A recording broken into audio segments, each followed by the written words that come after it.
Using the Master Stream on a big fire is a great way to get it under control quickly. However, it's not always the right tool for every job.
This video comes from the Beaver Dam Fire Department.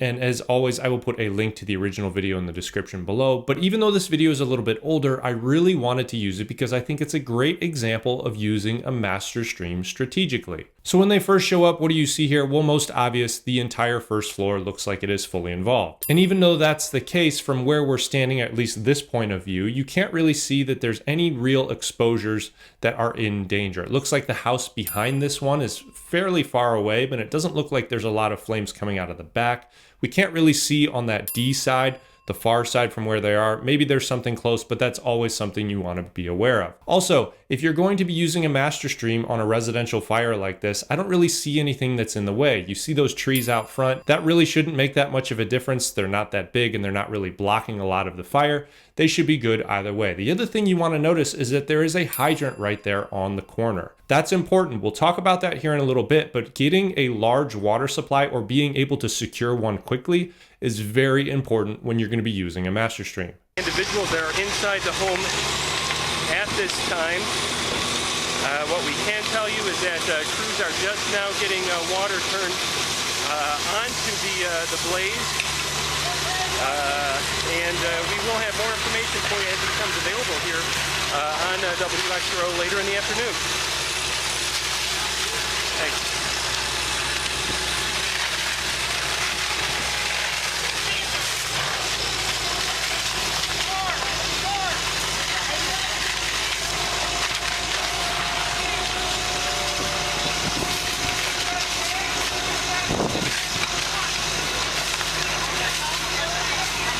Hey, can you get me on B now?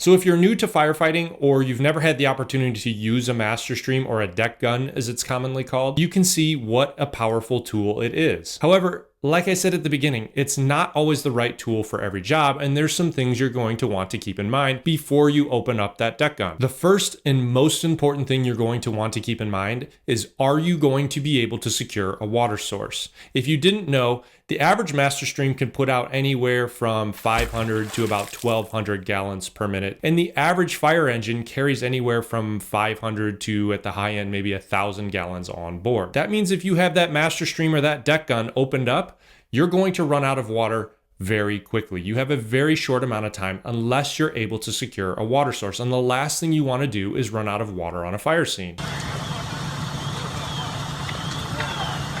Where's the water? And to that point, make sure you are familiar with how to get the deck gun in quickly. It's not a tool that gets used all that often, so it's very easy to become rusty. We all make mistakes, but just make sure you go over it every once in a while so that you stay sharp. Next, make sure you are using your deck gun in sync with the person that is securing your water source. You see here, this guy has already pulled the supply line and hooked to this hydrant, but what you don't want to do is dump an entire tank's worth of water only to find out that that hydrant is broken or maybe you can't get enough pressure out of it. Because then you are going to be stuck waiting until you can get more water to continue your attack. Finally, it's a good idea to make sure you either have multiple lines pulled already or people are getting lines in place so that once you are done using the deck gun, you have crews ready to go with attack lines to continue putting out the fire from the inside. It seems fairly obvious, but you don't want to find yourself in a situation where you dump an entire tank of water and then you have to wait several more minutes while more lines get pulled and charged. But I think these guys did an awesome job. As soon as they got there, everyone was hustling. They got their attack lines pulled quickly. They hooked to the hydrant, they used the deck gun, darkened it down, and then continued their fire attack. This is a textbook example of how to use a deck gun properly. Everybody's out of the house, right? No, my daddy in there. He the one throwing. Your dad's in there? This video comes from the Detroit Fire Department, and as always, I will put a link to the full video in the description below, but I chose this video for 3 specific reasons. Number 1, this gives young and aspiring firefighters a good idea of some things they can expect when showing up on the scene of their first fire, but also to talk about some of the pros and cons and dangers of a civilian going back into a possibly burning structure to rescue someone or something. The other good thing about this video is it shows just how quickly fire can evolve from a small, manageable fire to a fully involved structure fire. And finally, this video demonstrates the power of the MasterStream and how using it quickly and efficiently can knock down a huge fire and make it much more manageable and safer for everyone on scene. There you go. There you go right there. There you go. You already exploded now. Hey, let's go right now. Come on, man. Yeah, it's about to get real ugly. It's about to get real ugly. So it's about to get real ugly. It's pretty ugly already. Why would that guy come out, man? That's crazy. He's driving with shoes and shit. I'd come out naked if it was me, man. There you go. That's that gas tank.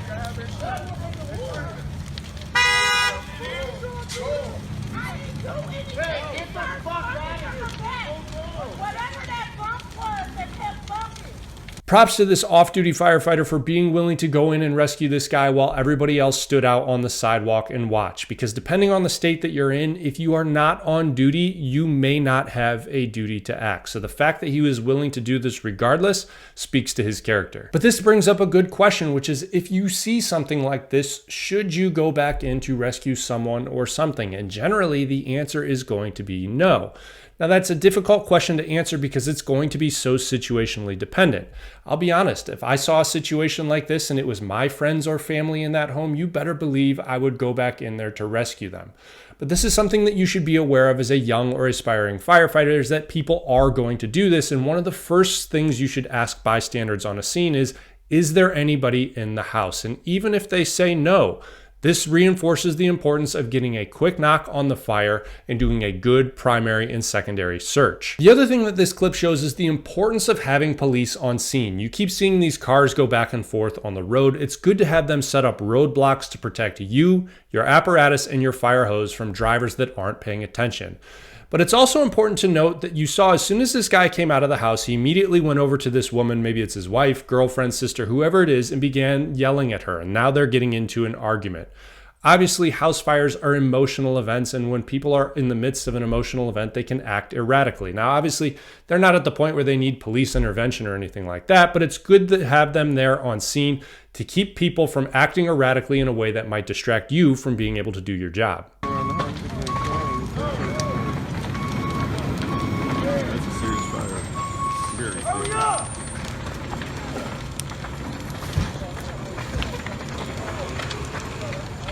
So the first engine arrives on scene, and what are some of the things you notice right away? Well, obviously we have a car fire in between 2 structure fires, the one on the left being far more involved than the one on the right.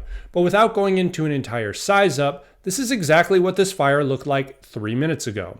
This is important because you could see that you already do have extension in the house on the far right. Now, we don't know if anything has extended behind the homes or to the home on the far left.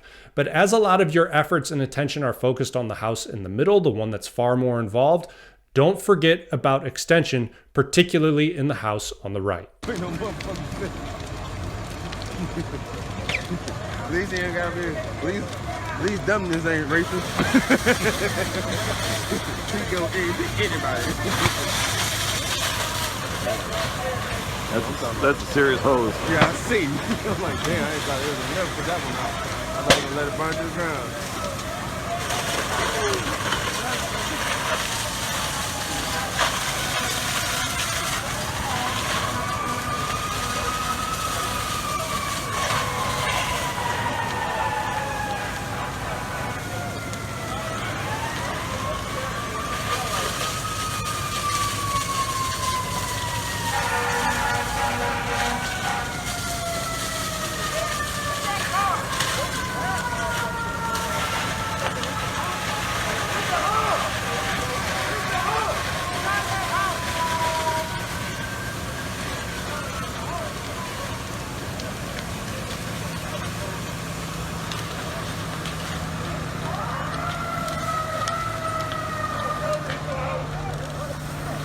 The MasterStream is one of the most underutilized tools in all of the fire service, and these guys use it to do three things extremely well.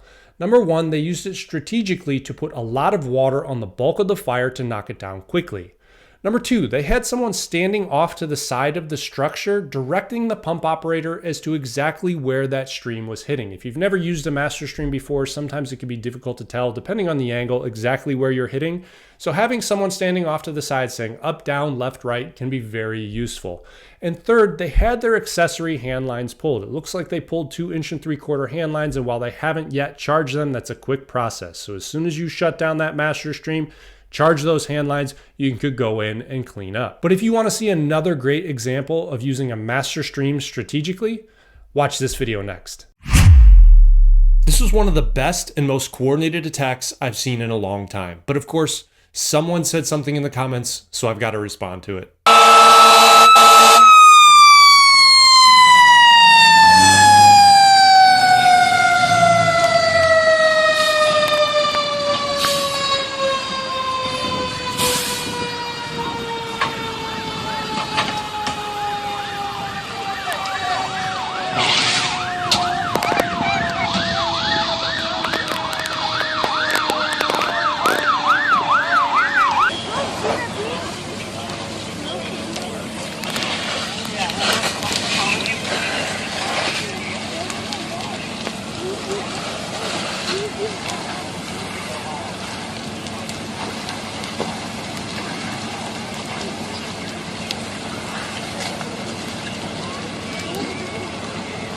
This video comes from the Delavan Fire Department, and as always, I will put a link to the original video in the description below, but I really wanted to highlight this video because it was such a great example of a coordinated attack. So let's start with the size up. As you can see here, this is your standard residential fire, nothing really unusual to speak of. They look like they have pretty clear access, no fences, no cars in the driveway, not a lot of people standing around the actual house, so that's always a positive. You don't see any power lines, that's good. You do see some exposures, that's something you always need to be aware of. It's hard to tell how far away some of the houses are, but it looks like, from what we can tell in this photo, doesn't look like there's been a lot of damage to the other houses yet. And part of the reason for that is they did something so many fire departments don't do well enough, which is getting water on the fire quickly. They deployed the deck gun.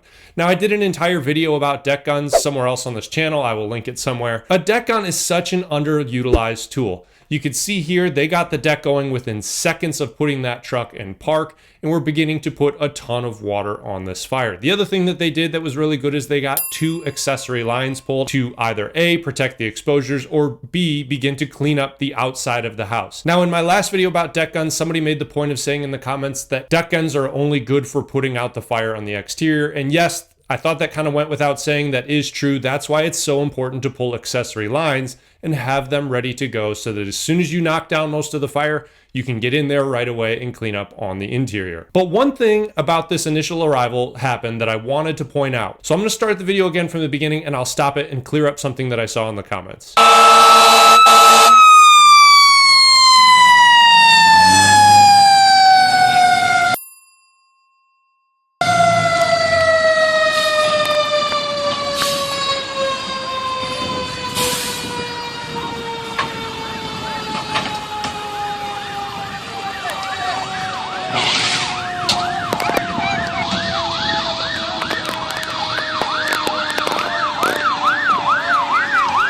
In the comments in the original video, somebody posed a question asking whether or not this was a volunteer department because they saw somebody not in gear jump on the truck. And this is how someone responded.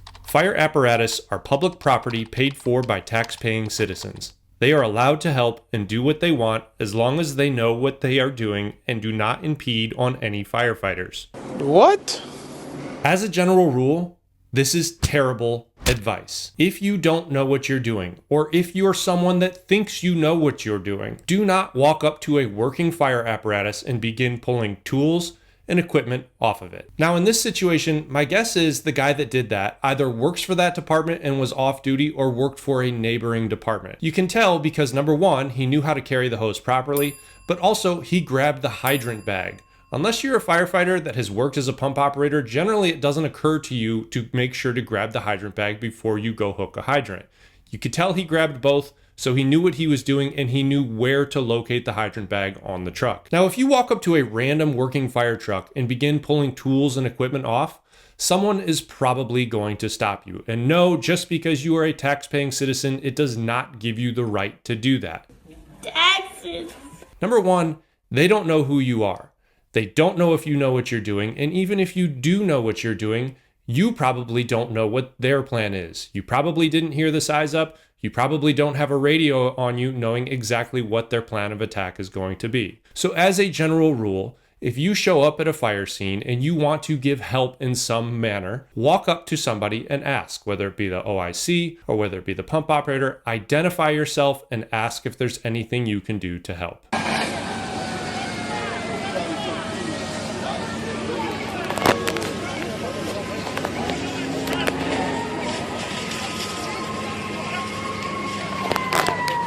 What's up, Juan?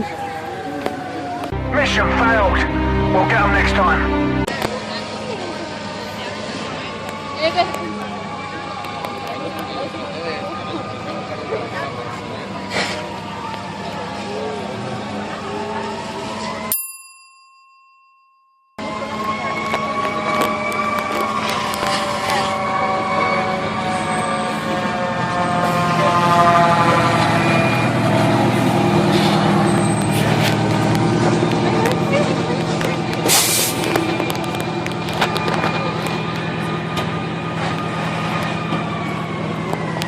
The last thing I wanted to point out in this video is what a great job whoever was running this scene, the OIC, did in coordinating the incoming units to come from different directions. This is particularly important if you work for a small volunteer department or a small suburban department where you rely heavily on mutual aid. We've all seen photos of those fire scenes where there are trucks lined up for miles, but only one truck in front of the actual fire.